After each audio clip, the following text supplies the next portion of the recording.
श्रीराम समर्थ. भगवंत कल्पनेच्या पलीकडे आहे.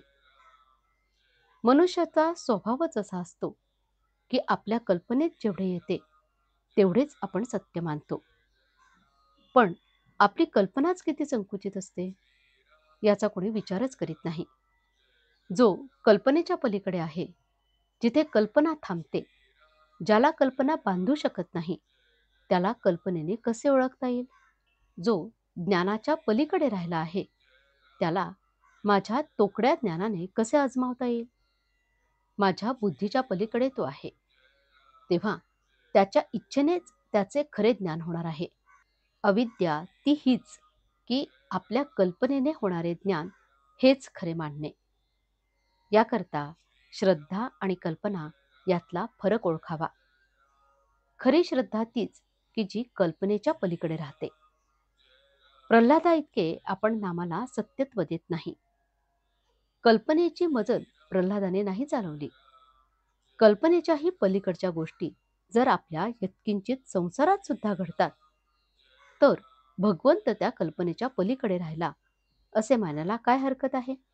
सूर्यप्रकाश जसा सर्व ठिकाणी भरलेला असतो, त्याप्रमाणे देवळात, घरात, तीर्थक्षेत्रात सर्व ठिकाणी परमात्मा भरलेला आहे.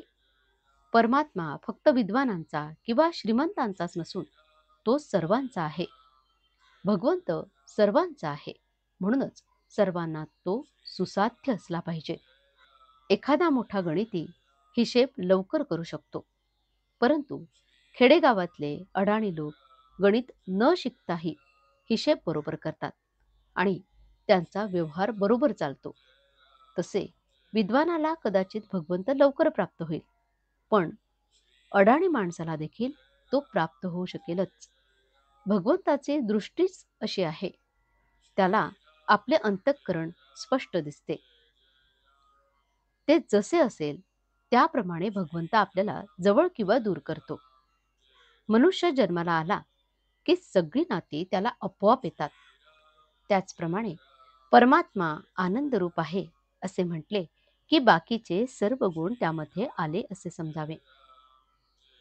जसा मारुतीमध्ये देवअंश होता, तसाच तो आपल्यामध्येही आहे.